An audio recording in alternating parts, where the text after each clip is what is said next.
Está la doctora Viviana De Gea. Hola doctora, ¿cómo le va? ¿Cómo está? Buen día. ¿Qué tal, Carlos? Buenos días. Estela y Fito. Buenos días a ustedes y a su teleaudiencia. Directora de Enfermedades Transmisibles. Sí, de Vigilancia de Enfermedades Transmisibles. De Vigilancia de Enfermedades Transmisibles. Doctora, estábamos diciendo recién acá con los compañeros que probablemente esta semana, primera semana de agosto, fue la más fuerte en los últimos tiempos en el ámbito de la salud. Creo que coincidimos. Así es, coincidimos en que estamos teniendo un aumento notable de casos confirmados, así también como un histórico de fallecidos al día. Pero también noticias positivas, como escuché que estaban comentando antes, tenemos un gran número de recuperados. Eso siempre es destacable también. Eso es cierto también. Sí, parece que somos el país que en porcentaje tiene la mayor cantidad de recuperados. Tal vez podríamos ser, la verdad es que no sé la comparación con los demás países de la región, pero si ustedes se fijan del total de casos acumulados, los casos activos son una proporción menor, ¿verdad? O sea, llevamos en torno a 1.200, 1.600 casos activos y el resto ya están recuperados. Eso es bueno.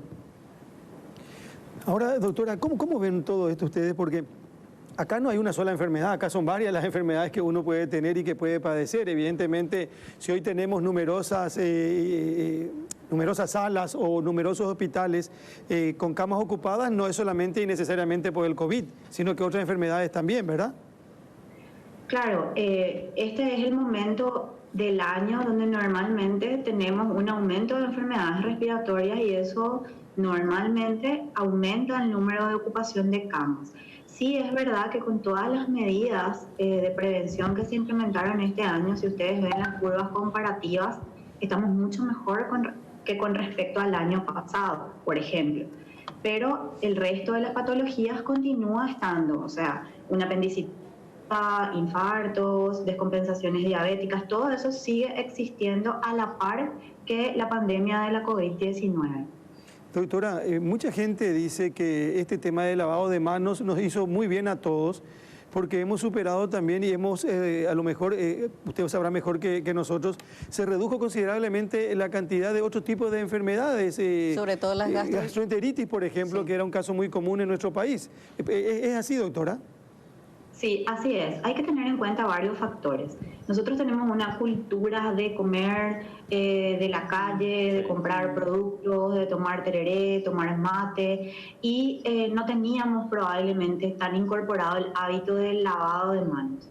Ahora se masificó esta costumbre, más el uso de mascarillas y el evitar aglomeraciones. Entonces, todo eso benefició tanto a las infecciones respiratorias como comentaste, a los cuadros gastrointestinales, que es una endemia prácticamente en nuestro país, ¿sí? Y ojalá que esto persista en el tiempo, porque hay otro tipo de enfermedades que también se previenen de la misma manera, que hace tiempo que no estamos hablando, que son las enfermedades que se adquieren en los entornos asistenciales y las bacterias que se transmiten que son resistentes a los antibióticos. Se previenen de la misma manera, o sea, estamos realmente impactando en un gran número de enfermedades transmisibles. Doctora, en ese sentido, si pudiéramos dejar, diríamos, no sé si por lo menos como hábito de esta pandemia, de lo que aprendimos, usted nos dio la lista más o menos de todas las enfermedades que evitó o por lo menos redujo esta costumbre de lavarnos las manos, de no compartir el tereré, etcétera, de evitar los niños que no van a la escuela, que son grandes transmisores, sobre todo de la gripe, ¿verdad? ¿Qué es lo que se puede dejar como hábito cuando superemos esta pandemia?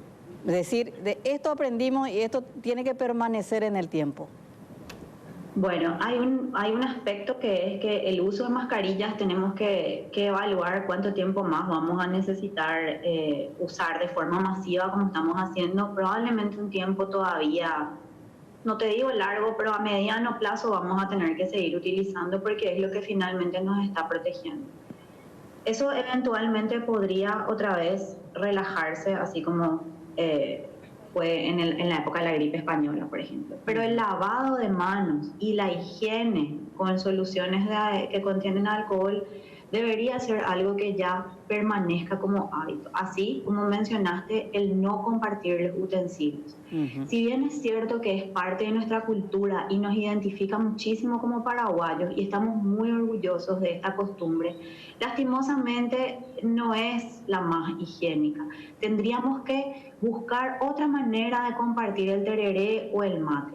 Probablemente tengamos ya que acostumbrarnos a tener cada uno nuestra guampa y nuestra bombilla y compartir, por ejemplo, la jarra o el termo, ¿sí? O sea, empezar a incorporar hábitos que ya persistan en el tiempo, al igual que sería sumamente interesante que permanezca también la costumbre de no acudir en masa a determinados lugares que consideramos riesgosos, por decirlo de una manera. Nosotros como paraguayos tenemos la costumbre de se enferma un familiar y nos vamos todos. Sí. ¿Okay? Eso es muy lindo porque habla de los vínculos que tenemos. Sí. No es recomendable. En los hospitales era un problema. Pero lo bueno es que ya queda una capacidad instalada en la mayoría de los comercios y de los negocios del tema del lavado de manos, que creo que no va a ser un costo demasiado alto para toda la sociedad mantener los lavatorios allí afuera y pedirle a la gente que se lave las manos. Lo que quería consultarle, doctora, es respecto a las enfermedades respiratorias. ¿Cuáles son las que están apareciendo en este momento y que están, digamos, de alguna manera llenando las salas de los hospitales? Aparte del COVID-19, por supuesto. Mira, realmente los virus respiratorios anecdóticamente estamos encontrando casos de lo que suele circular normalmente en esta época. Bajó muchísimo, pero muchísimo la aparición de influenza, tanto A y B. Eso tiene una explicación que podría ser desde el punto de vista ecológico de los virus, de que uno le desplaza a otro, también que las medidas fueron eficaces para prevenir. Y también recordemos que este fue un año sumamente exitoso para la campaña de vacunación de influenza estacional. Por lo tanto, por ejemplo, este virus no está apareciendo, o al menos está apareciendo de forma muy baja, al igual que el virus sincitial respiratorio, que suele producir cuadros también infecciosos, sobre todo en niños pequeños. Sin embargo, esta es una temporada, no sé si ustedes particularmente sufren las alergias estacionales.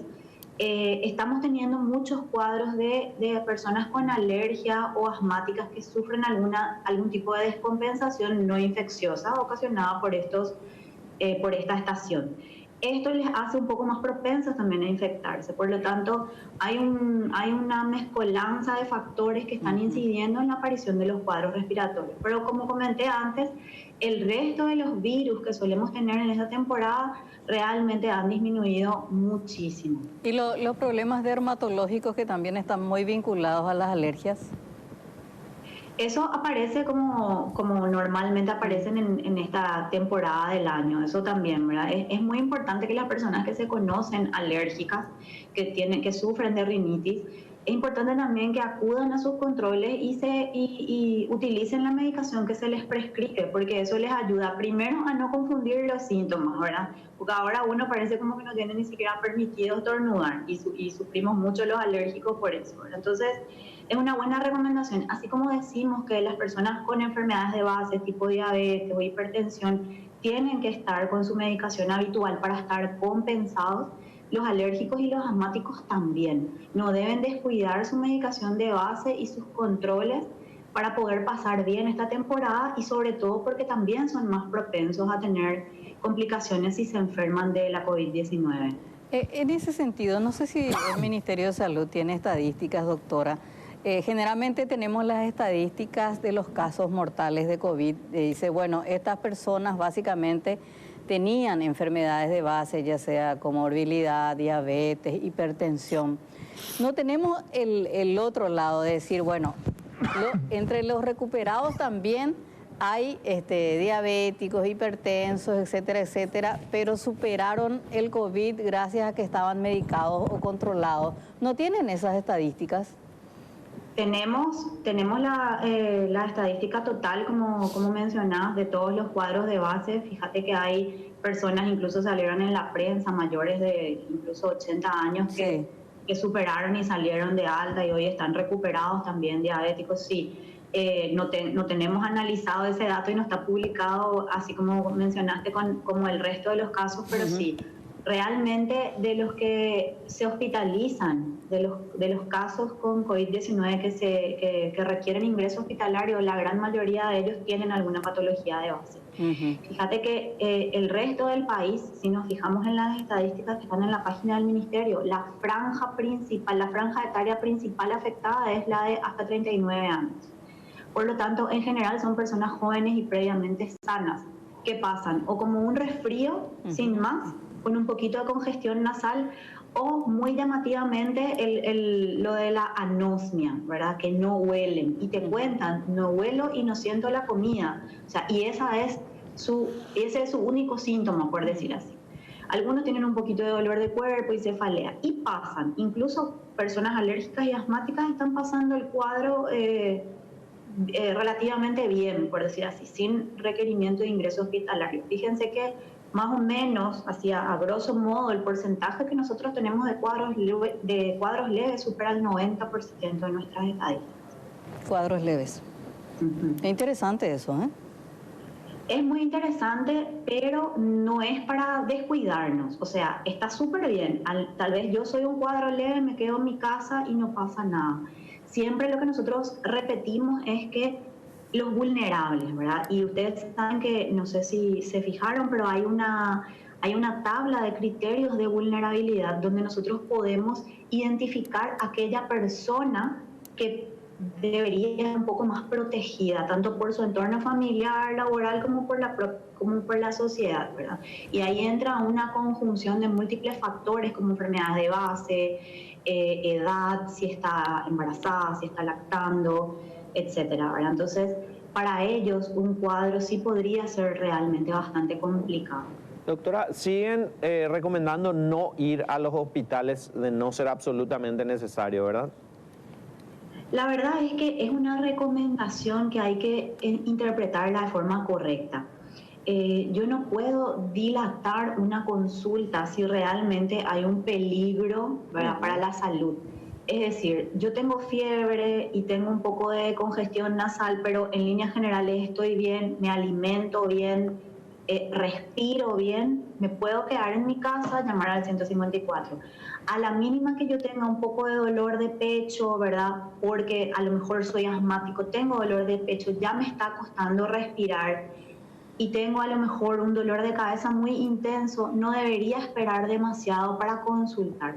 Sí, o sea, esa es una recomendación que se mantiene, evitar consultas, digamos, innecesarias.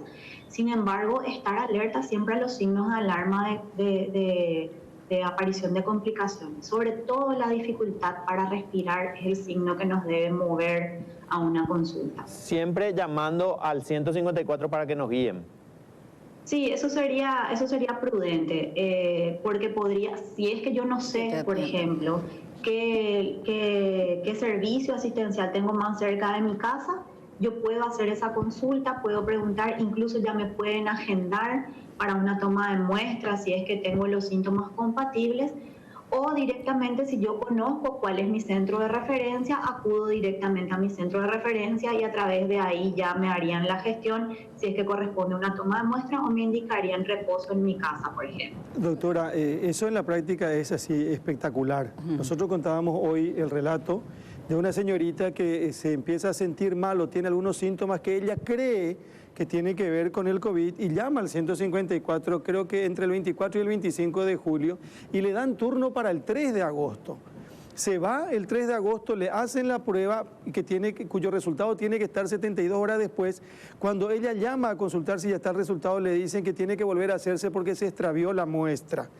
Después ella vuelve y dice que tiene que irse otra vez, se va y le dicen que hay algo de la carga viral. Lo que sí, ella hasta hoy, del 24 de julio hasta el 8 de agosto, no sabe si tiene o no tiene. Son casi 15 días, ¿verdad? Si tuvo, ya se curó. Y si tuvo, por suerte ella está aislada, ella está en una especie de cuarentena y los resultados va a tener recién el lunes, creo que por lo que ella relató y ella contó. Esa es una situación.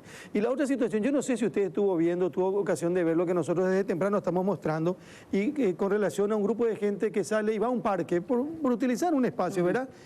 donde la gente hace actividad deportiva, donde la gente juega a la pelota, donde la gente hace gimnasia.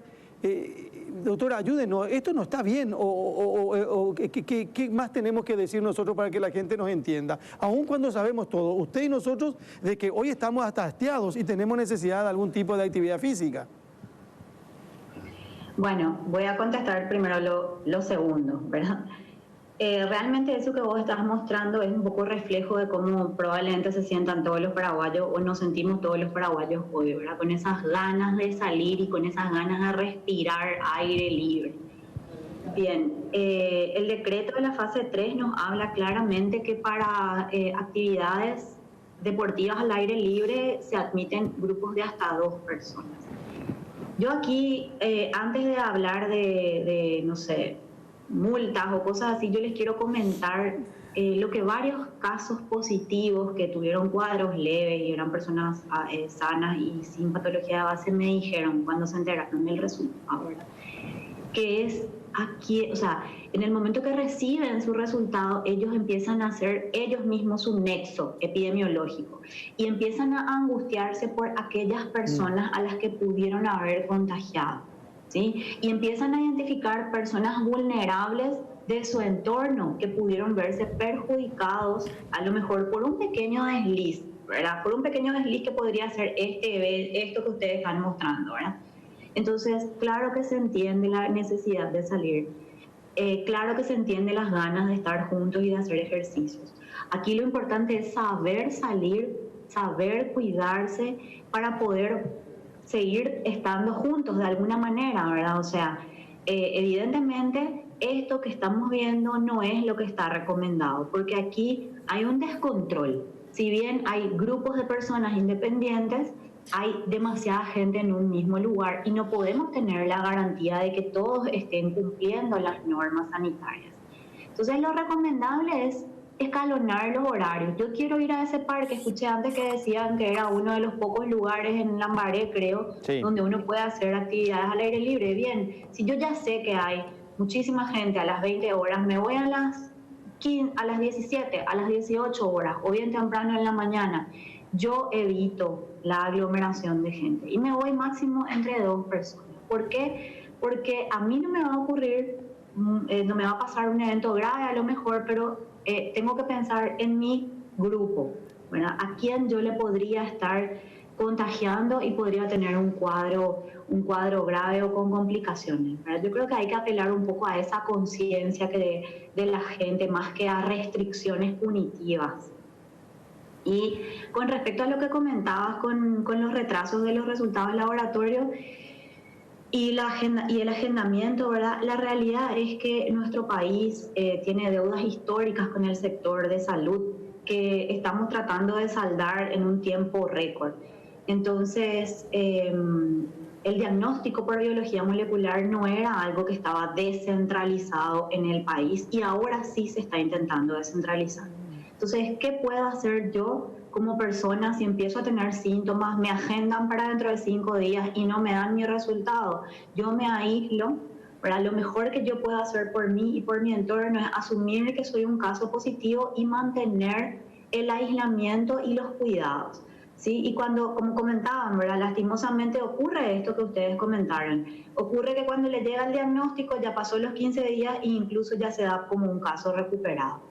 Bueno, estamos intentando solucionar estas demoras que ya tenemos hace un tiempo, solo que como les digo, con estas deudas históricas que tenemos con la salud, no es del día, de la noche a la mañana que se pueden resolver. Entonces es volver a apelar a la conciencia de la ciudadanía y asumir, estoy con síntomas, reporto a mi trabajo y ya me quedo, independientemente del retorno del resultado. Asumir que una persona con cuadro respiratorio puede tener COVID o puede tener otro virus respiratorio y debería aislarse de igual manera.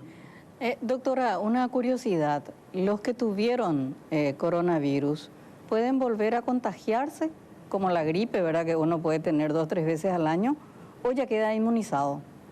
Mira, es un debate mundial. Hasta ahora prácticamente nadie está reportando reinfecciones en este mismo periodo, digamos. Lo que sí se detecta es la PCR.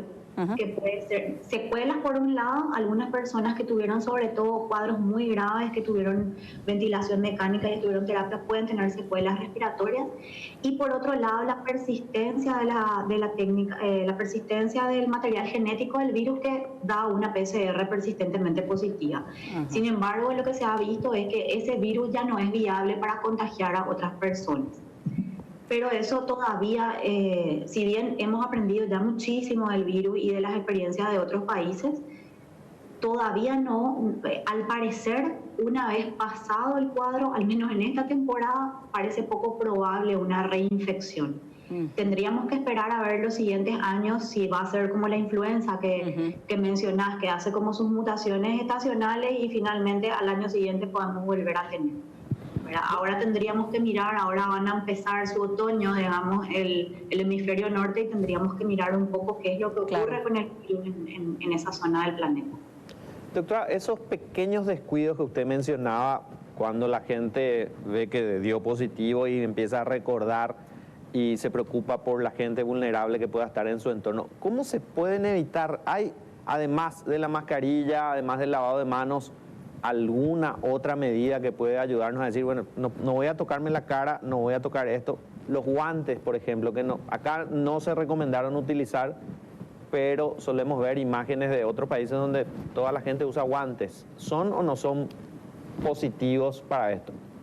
No, los guantes te van a proteger a vos a lo mejor, ¿verdad? Pero van a hacer que te sientas seguro y omitas el paso de lavarte las manos. Claro. Entonces, y sobre todo vas a ir contaminando un poco todo a tu paso, digamos, ¿verdad? Porque vos te vas a sentir seguro, vas a disminuir la frecuencia de la higiene de manos y vas a ir contaminando las superficies en tu entorno. Y volviendo a las otras enfermedades transmisibles que dijimos, tampoco es recomendable porque ahí se pegan con mayor tiempo de duración las bacterias, por ejemplo. Entonces, no es para nada recomendable, salvo que vayas a hacer alguna actividad que realmente te exponga de alguna manera. Si no, no es necesario. La higiene de manos o el lavado de manos con agua y jabón reemplazaría ese uso de guantes. Además, el virus, particularmente el SARS-CoV-2, no penetra por la piel, es el contacto indirecto.